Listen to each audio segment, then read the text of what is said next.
and welcome to another episode of the AI Dungeons & Dragons campaign. I am Shang Tsung, the Game Master and Dungeon Master for this campaign. If you are only just joining us on this series, this is episode 5 of the campaign. For the next few seconds at the top of the video, there will be a message to take you to the playlist for this series if you want to catch up. Otherwise, the playlist will also be in the description below. We are pleased to welcome you all back for this campaign and trust it will be as enjoyable for you to observe as it is for us to engage in. For this campaign's recap, Havik will lead this time. Praise be.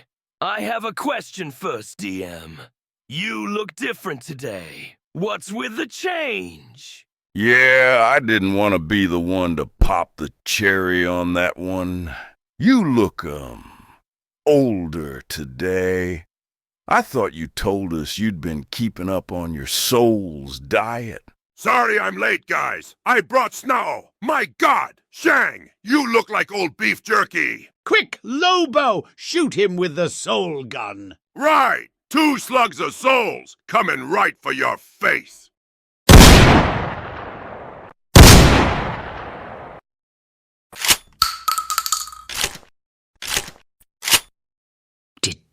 Did it work? Yes, it worked. I'm back to how I was last session. Happy now? The happiest. And you sound better, too. Good. Now, Havik, if you please, give us our recap while I make sure my face is still in one piece. Right. Praise be. Last time, we escaped the clutches of Waterdeep's guards, known as the Watch, and began heading to an old set of ruins that lie on the forest's edge. We approached it after some debate over whether we should or not, then found out that the cultists we were looking for had indeed been using this place for worship. We found a shrine. Then all of us heard the voice of some unknown thing that told us we were outsiders and that it would find us more amusing to see if we could handle its followers or not. Just as they were making their way back into the room from the tunnel we used, that is where we had left off. Ugh, I'm on pins and needles again. Oh, how wonderful! We gotta start out with some initiative rolls, don't we? Man, I love starting out a session like that. Speaking of, Jester here was about to just walk out on us, too. So wouldn't he be the closest to the enemies as they approach from the corridor? You little sneaky shit, you. How could you turn on me like this? Excellent. Not only did we recap perfectly, but I'm reminded of the placement. Very good indeed. This is where we will pick up from our last session. Standing within the confines of the shrine room, you 4 would hear the quickening steps of the cultists approaching you from the corridor behind. As a reminder, this is the only way in and out of the room from what each of you can see. The starting rolls of the session will be perception checks. Not starting out so good. That's a solid 7 from me, guys. Damn it! Luck is not with us. I got a 5 overall. Praise be to Cyric. I got a 21. You're the only lucky one here, Harbinger. That's a 3 from poor Reaper. As I have said before, the dice can be cruel. With those rolls, Harbinger, you'd be the only one who can see the room in finer detail. Located directly to your left is the shrine that was speaking to you last session. Beyond that, circling around the room are various places to sleep. Like, this place was being used as a large sleepover area for the cultists. At the front of the room is the tunnel your party used to get into this room, but at the far back is an area that no one bothered to explore yet. Using your keen eye, You are able to identify what looks to be a hidden latch that leads upwards into the caverns which you four are located. Being the only person with this information, you now can do with that knowledge as you wish. Given time is not on our side, I won't waste any. Turning to the others, I'll tell them. Guys, there's a latch over here! It may be able to get us out of here! Perfect! But before we leave, is there a way I can use my keen dragon-born senses to pick up on exactly how many cultists there are heading toward us? I don't want to run if it's actually an easy-peasy fight. That's a damn good point. I want to help Aegis on this. Let's see how many there are coming here. Of course. This role will be interesting, as it is our first assisted role in our campaign. For this, I will have Aegis roll with advantage. Use your perception modifier. Advantage means 2 rolls, right? Then pick the highest? That's correct, and I believe you are also proficient in perception, so make sure to add that to your roll as well. All right, lots to add, so this should be interesting. The luck goddess has given me the sweetest of kisses. That's a 17. Excellent. With your keen draconic senses, you are able to hear the individual steps and smell the individual scents of at least 15 different persons heading down the corridor toward you and your allies. Given that information, what would you like to do now? 15 different people? Shit. All right. I'll look over toward my allies as I'm already making my way toward that hatch that Harbinger pointed out before. Say to them, we got about 15 cult folk coming for us. If they are anything like what we are expecting, they'll be ready to shank and shish kebab each of us. Let's get out of here. 15 is a pretty high number. Hey, DM, I got an idea if you'll allow me. Go ahead, Lobo. What's your idea? So, there are 15 different enemies coming for us. Is there a way that I can prep a spell and use it on the ones who enter first, just before I bail out through the hatch? I know I'll need to exit last, but if it works, it'll be worth a good freaking laugh. Sharn! You beautifully chaotic soul! I want to assist Sharn with this, much like how Aegis was assisted before. Hell, I want to take down any of these guys if we can. Hell yeah! We got this, guys! That is a gorgeous 22, and I am going to cast Shatter right on the entranceway as they come in. Oh, how wonderful. I'm going to be the first to head out of the hatch that Harbinger had pointed out. And you know what? I'll be helpful too. I'm going to roll a perception for whatever lies ahead. Go ahead, Jester. This is getting exciting even for me. That'll be a 16, Shang, old pal. Let's see where this takes us. One by one, each of you exit out through the hatch that Harbinger had pointed out to you. Starting with Jester, moving on to Aegis, then Harbinger. Sharn awaits by the exit as the footsteps grow more numerous and louder. Eventually, the torchlit faces of the cultists appear as they flood from the corridor into the room. Sharn, upon seeing them, casts Shatter on the entrance. The room shakes violently as the spell takes hold, making the ceiling begin to fall in near the entrance and the front of the room with the cultists.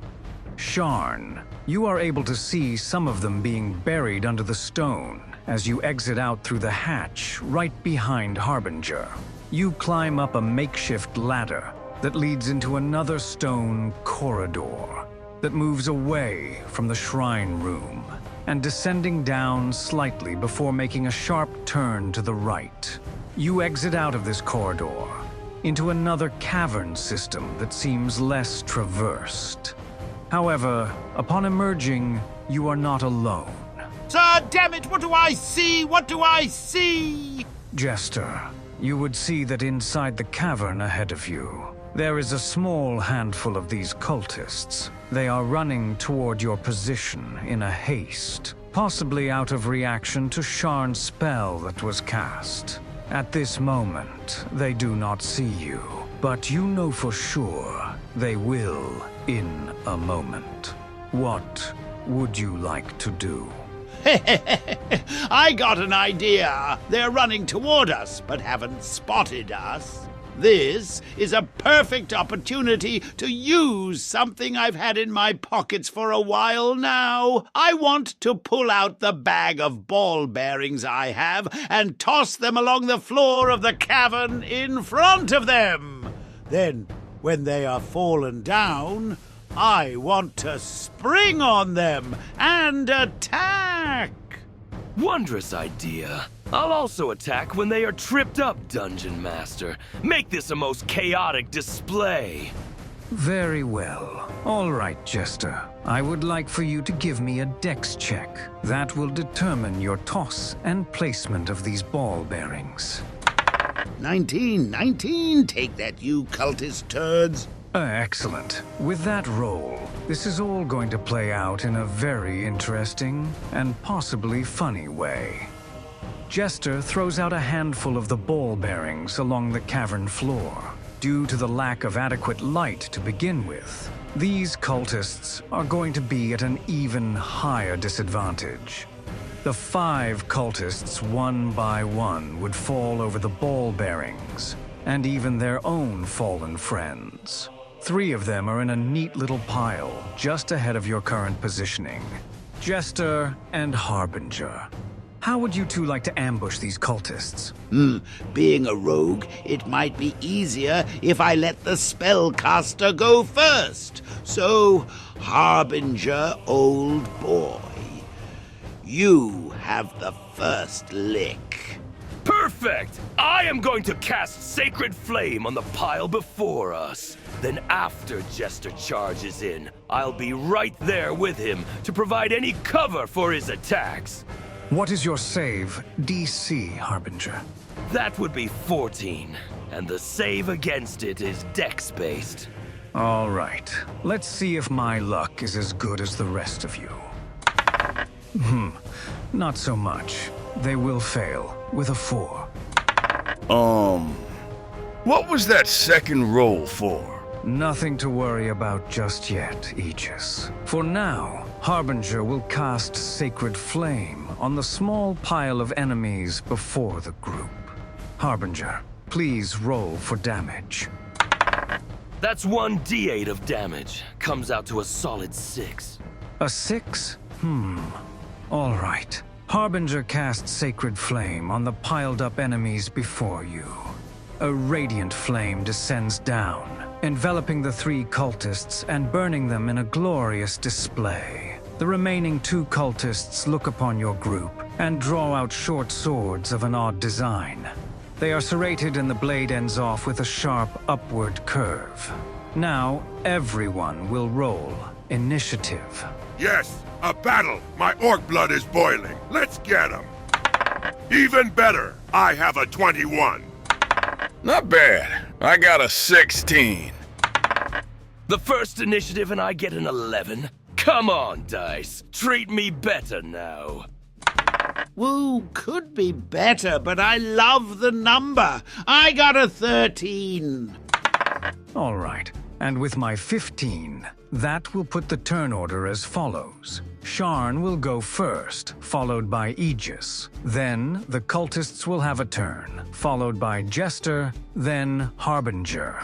This begins our first combat of the series. And as a reminder for the audience, this is a homebrew campaign.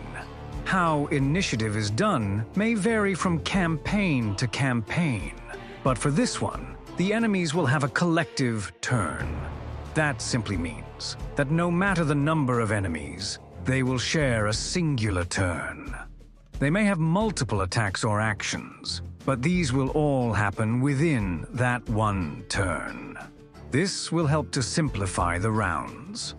Also, each round of combat takes place over the course of 6 seconds. So, Despite the time taken to explain, the action within is actually really fast. With that out of the way, we shall begin the combat. You are going first, Sharn. What do you wish to do? Sharn is going to let out all of his frustrations all in one go with this. Am I able to do a spell, then an attack, or will the spell take up the whole action? Honestly, a good question. Especially given video game adaptations may have you do both an attack and a spell in one turn. For this campaign, your action will rely on a spell or an attack. You may not do both, unless you have a spell that can be casted as a bonus action. Damn. All right. Seeing as we are in a cavern, I don't want to risk another shatter or a thunder wave. I'll be direct and attack the closest cultist. I'll pull out my hand crossbow and fire at the closest one. Very well. Roll to hit, please. That's going to be a 12. I hope it's enough. Meets and beats. You'll hit. Go ahead and roll for damage. From here on, each of you roll both to hit, and your damage as well.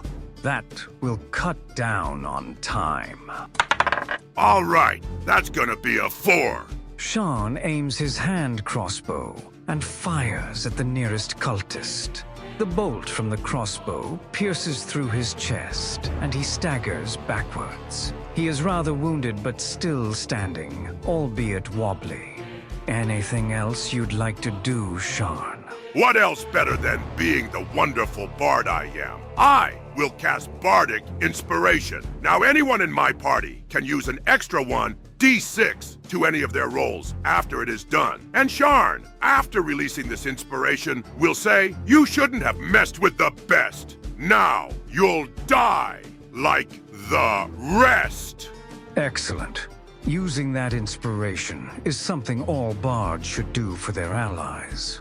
Now, we move on to Aegis. What would you like to do? Woo! I have been itching for a fight. All right, so a heavily wounded cultist and a not-so-injured one. I think I will attack the uninjured one.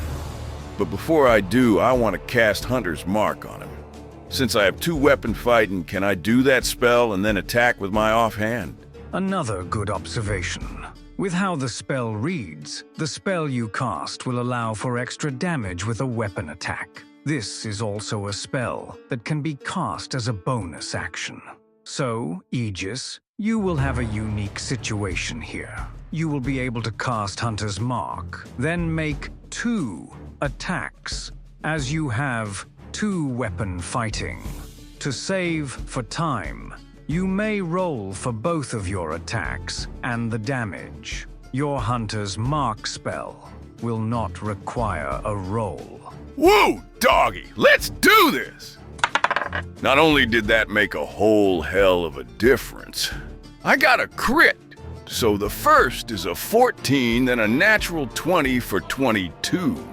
The damage will be 7 plus 4, plus an additional 3 for the Hunter's Mark, putting that whole damage at a glorious 14. Please, tell me I kill this sumbitch. Not only did you, as you say, kill the sumbitch, I'll let you flavor it however you wish. How would you like to finish off this cultist? Oh yeah, I'm gonna make this perfect. Aegis will run at the cultist, taking out each of his sickles.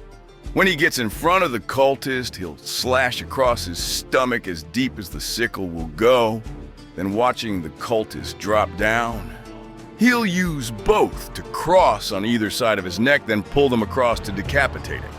Nice and slick, but still gory to get across the message. Oh, now I got some shivers. I really hope we can do something like that. Perfect execution. Couldn't have done it better myself. But wait, isn't it their turn next? Indeed. As a quick note for you, Aegis, you killed this enemy while your Hunter's Mark was active. This means it will automatically jump over to target the remaining cultist. For now, it is the cultist's turn. He will pull a potion off of his hip, swigging it down with a quick gulp. After that, he will attack you, Aegis, since you are the closest.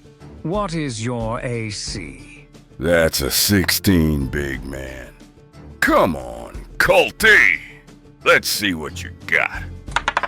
Excellent. With a 19, that is going to be a hit on you, Aegis. As the sword the cultist is holding pierces through your abdomen, the entry wound feels strange. It slices through your abdomen easily and makes your wound and stomach feel cold, as if you've suffered immediate cold damage. After this feeling of cold, it quickly turns to a shock, causing you to almost fall to your knees, but you remain steady. In the end, you take 12 points of damage from this attack. Damn! That definitely fucking hurt. Jeez. Okay, so cold then shocking? Huh. Like iced lightning or something. I like that, but hate that I experienced it. Anything else I need to know? Nothing regarding you personally. The cultist moves away from you two in an attempt to gain some room. However, doing so puts him right in the lines of both Harbinger and Jester. You two will get an attack of opportunity on this man. Ooh, perfect! Attack, attack, attack! Something about this seems off. He moved away from Sharn and Aegis, but moved closer to me and Jester. That seems odd to me. You're just paranoid. Jester will use his attack of opportunity, and I'll add the inspiration from Sharn to make sure I hit him hard and make it hurt. All right. Attacks of opportunity will not require a roll to hit if you are just using a physical attack. Since you are adding the inspiration, you need only to make your damage roll and add that extra D6. This is gonna be great. Slicey dicey. Perfect. The first die is a 5, the second is a 3, then that extra die is another 5. 13 all together. That wonderful number again. I knew something was wrong. DM is rolling again. This isn't going well, guys. Before I continue, I would like for all of you to roll Constitution saving throws. Knew it, knew it. All right, calm down, guys. We can do this. Gonna be a 17 for me. Keeping it high, I hope. A natural 20. That makes it 22 for me. That's a 19 from me. Make it count, Jester. Welp, I'm boned. That's a solid 9 from me, Chief. As Jester springs forth and attacks the cultist, he is able to easily pierce the man with his twin short swords. When this happens, the cultist looks toward you, Jester, with a large and wild grin. Without warning, his body expands, then explodes with strange green flames. These flames burn abnormally hot, even for magic flame, and envelop everyone in a 60-foot radius. Everyone except Jester will take 13 points of damage. You, Jester, will unfortunately not make it through the flames. You take 27 points of damage. You may now begin making your death saving throws. Damn. All right, let's let luck be on my side, please. Damn, first fail. All right, first save. Come on now. Shit, second fail. No, this won't do. Second save, one more, I can do this. One more! Damn it. Sorry, guys, that is 3 fails. All right, so with that, Jester's body is consumed by the green flames, and his body is disintegrated. All that is left, if anything, is one of Jester's special daggers. The rest of you are knocked down, suffering from burns and pain, but are still alive. It takes a few moments, but the rest of you would be able to stand on your feet and look about the area to take in the damage that is done. This magical explosion had shifted the cavern itself. but you are able to see the surface just beyond the cavern's entrance.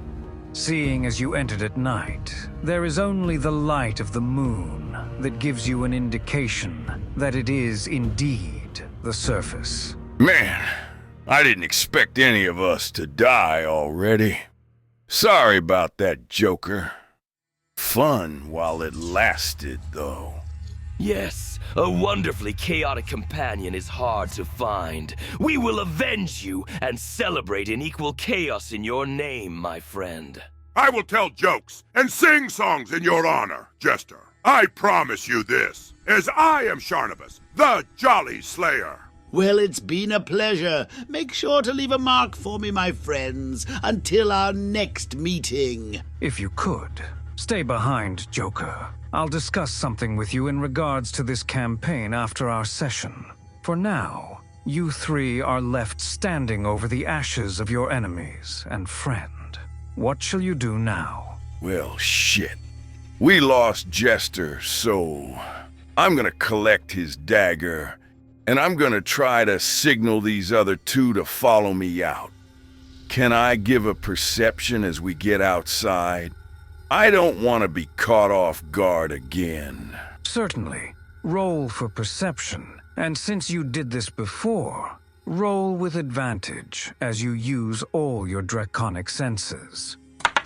Advantage came in clutch. That is going to be a 19. As you three exit out of the cavern, you can see that your perception doesn't match your reality. Let's backtrack a bit. You left the shrine room, ascended up and turned sharply to the left. You entered another cavern, had this fight and loss, then exited out. Somehow in that time you have moved miles from the ruins from which you entered. To give you an idea, you were on the forest's edge when you entered the ruins. Now you are nearly 30 miles from that point. On screen now is the map that shows what I mean. The blue marks your starting point. The red marks your exit from the caverns. Wow, that's insane. So we somehow moved 30 miles in that short a time? Our movement from the shrine room into the caverns was merely minutes, right? No, we moved up a ladder then into a corridor, into a cavern. Given that, it should have been maybe a minute or two before we reached the cavern. Did we feel magic or something overcome us as we entered the cavern? That doesn't seem possible without it. I like these questions and observations. Harbinger, as you entered the cavern, you already had an uneasy feeling about it. You were even able to pick up on the cultist's movements before the sacrificial move he had taken. I would like you to do 2 rolls for me. First will be a history check for your memory. Second, an arcana check. All right, let's see where this gets us. Luck should have been on our side like this before. I got 2 natural 20s. That makes both rolls 24 in total. I love this game. Whoa, boy, that's our cleric! Go, Harbinger! I'm with Harbinger. I love this game. Main man approved. The amount of criticals in this campaign are going to be astounding. I love it. Harbinger, you would remember that as you entered the caverns, you had a very bad feeling. The feeling was not just physical, but on a magical level as well. You didn't realize it at the time, but you know now that the feeling you had was one of magic manipulation. This magical manipulation was that of a teleportation spell overcoming you and your party just before the attack on the cultists. Fellas, I think I know why this feels so strange. When we passed through the cavern, I felt a wave of magic overwhelming me. At first, I thought it may have been from the shatter spell Sharn cast. But now, I know what it was. We were teleported. But that raises more questions for us. Yeah, like how the cultists that we just fought and lost a party member too. Knew where we were coming out. Something about all of this isn't adding up.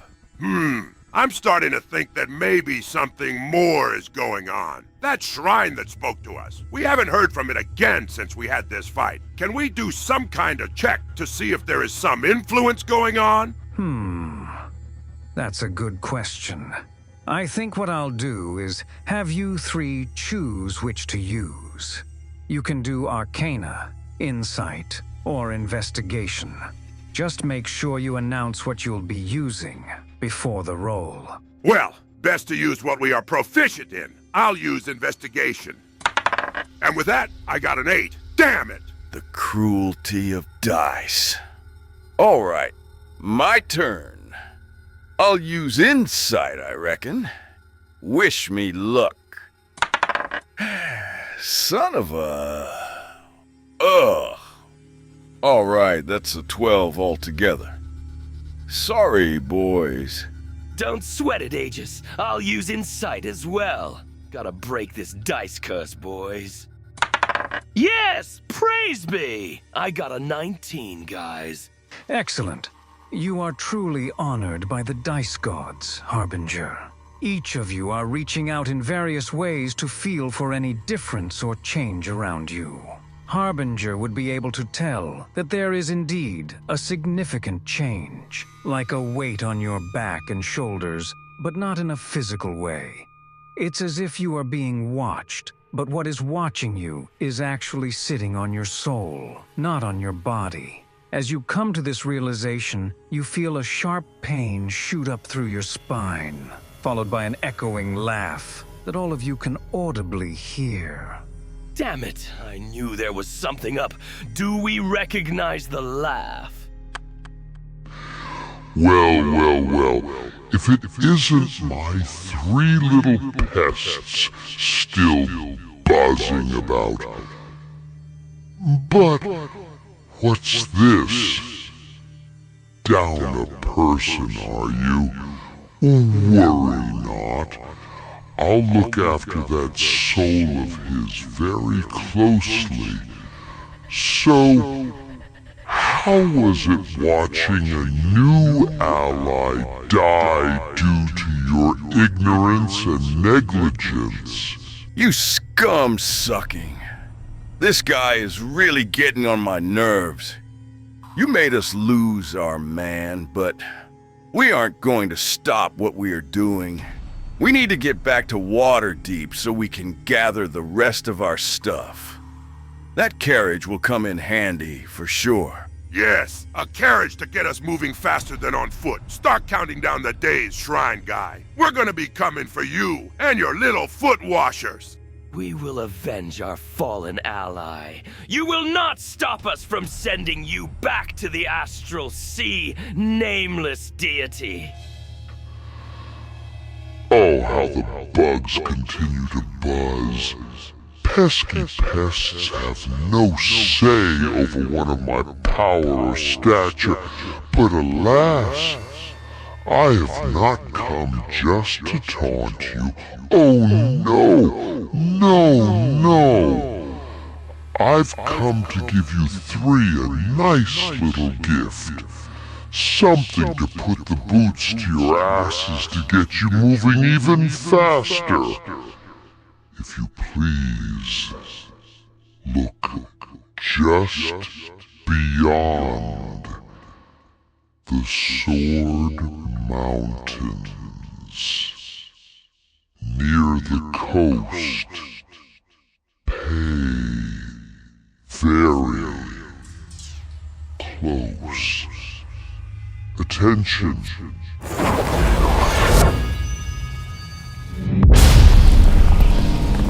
Just beyond the veil of the mountains, near the coast, there is a large eruption of magical power. The sky above the eruption turns a sickly green, and the magic seems to column, like a beacon that burns away the clouds. The ones that are replaced are dark, and even Waterdeep seems to react as you hear what sounds like ringing bells from the city itself. As this happens, you can hear that same voice, speaking to each of you once more. Run, run, run, my little pests. Batter your wings against the storm that is coming for you. Know that this is what awaits you and the rest of your abominable world. Heed my call and burn my words into your minds and souls. Fall and pray. This you must obey. Oh, the shivers. That mantra! Damn it! I don't know about you boys, but I'm hightailing it to the city. Right behind you. Come on, Sharn! I don't like running, but let's kick rocks, boys. The three of you would run towards the city. Only after a minute or so of your running do the three of you get an unexpected surprise. Griffin riders fly down, scooping the three of you up and taking you into the city at a massive haste. Within only a few moments, you three are set down behind the massive walls of the City of Splendors. The ringing around you is now loud, but not deafening, as the city is preparing for any kind of attack that may happen. You can only imagine that Neverwinter, which is just north of the magical eruption, is possibly doing the same thing. Now that you are back in the city, what are you three doing now? Without a doubt, we're gonna need that carriage. I'll go to the stables that it is being held at and get it ready to leave. Can we sleep in the carriage if we leave with it? Or does someone need to drive at all times? You'll need to have someone drive at all times. But thankfully, that's why there are three of you. Not only that, we can get our health back with a long rest. We'll just need to figure out what the watch order will be. We can set that up by looking at our remaining health. The most health can watch first and narrow it down from there. Since the city is in a panic, are there any stores being left unwatched? Thinking of raiding some supplies? Since we're being purposely targeted and we have a ways to go, it would be obviously for the best. All fair points. There is quite a bit of panic, as Waterdeep doesn't come under fire or siege that often. Given your current position, without a check, you can see that there are two nearby stores that are unwatched. A general store and a bowmaster's shop. I don't want to be in either long. I'll go into the general store and snatch some rations and any potions that are easy to grab. And then I'll head back to my allies and get ready to head off. That will be a sleight of hand check for you. Given the chaos around, getting into the shop is pretty easy, but maybe not so much with stealing. That'll be a glorious 21. Not a natural 20, but damn close. All right, you are able to grab exactly 4 more days' worth of rations and 3 potions. Each one will be considered a small potion, able to heal 1d4+4 of damage if consumed. The rations will be enough, if split, to feed each of you for the next 4 days, on top of what you already have. Excellent. How is my progress on the carriage? You have prepped the carriage, and are now waiting for your allies. Sharn, you've been quiet. What would you like to do since you're by yourself? I'll keep an eye out for Aegis. Then I'll make my way toward the carriage when I see him emerge. I also want to keep an eye out for anyone who might be trying to stop us. The two of you head over to join Harbinger when you are able. For you, Sharn, no one seems to be stopping you, nor trying to get in your way. They are too preoccupied with their own panic and terror at the moment. Heading out with the carriage, you three exit out of the city, in the next few minutes out of the eastern entrance. On your way out, you can hear the guards and watch shouting orders to each other and allow you to exit before the largest gates start to close. The gates of Waterdeep are in 2 sections, one larger than the other. The smaller gates, which is what you three end up exiting from near the end, are small enough for caravans and creatures your size. Exiting out, you can still see the beacon of magic near the mountains, but now you are leaving and following the tradeway. I think this would be a perfect time to set up our watch orders. With the health we have left over, Harbinger will be first watch, then Sharn, then me. Can we keep a brisk pace and still be able to sleep in this carriage? Following the tradeway, or any other established trade route, will give you the best balance for speed and sleeping. If you were off-road or on a smaller route, you'd have a much harder time. Excellent. I'll start my watch then as we keep a brisk pace away from the magic beacon. Long rests restore all health, right? How far would we make it from Waterdeep in 8 hours? Getting out of the city and down Tradeway, you'd be able to get next to our deep forest, and mostly past it before 8 hours would come to an end. But let's first see if you encounter anything. To save time, I've rolled for all your shifts, and now we'll move on to the next morning. The sky has a bit of a discolored effect since the magical eruption. Thankfully, you three would know that Blackstaff, the Archmage of Waterdeep, is most likely fighting back against the effect, so that isn't as detrimental. But such efforts will eventually fade. For now, the sky is an off-blue, showing that the magic stretches far. You would see a fork in the road, one heading east and the other continuing south. This looks familiar. As you know, going south would take you to Daggerford. Daggerford. Ah, the halfling fight. Seems like a long time ago now. I say we head east, keep getting as far from the magic behind us as possible. Does seem like an eternity ago. Anything around we should know about, or can I give a check to see? No check needed. Along the trailing path east, you would see a turned-over carriage and wagon. The horses pulling both are not in sight, but the driver as well as 2 or 3 others are visible and not moving. The driver has seen much better days, blood coating the front of his body and armor. The others in view have no visible wounds, but are still just as still as the driver. As you approach, the wagon moves, turning over to reveal a humanoid lurking in ambush. He wears a set of half-plate armor, wielding a large maul. Upon seeing you, he shouts towards you and the sky in unison. Halt! Those who pass here must be put to the sword. Stand down and face my fury. And with that, we call this a session. Damn it! Every time! Why do you do this to me, Shang? Why? It's fun to see you get worked up. That's why. And hell, it gets me on pins and needles, too. Excellent session, Shang. Same time in 2 weeks? Same time. And don't forget your mace this time, Havik. Damn, I knew I left that somewhere. All right, boys, let's go plan for next session and see who this road guardian guy is. And as always, we thank you for your support and viewership. If you liked this video and want to see more, check out the description below for the playlist. Do that YouTube thing. Subscribe and hit the bell for any future episodes. And if you are feeling really generous, you can support us through the donation link below. We love and cherish each of you who give us your time to join us on this little adventure in tabletop gaming. And as the big guy always says, until next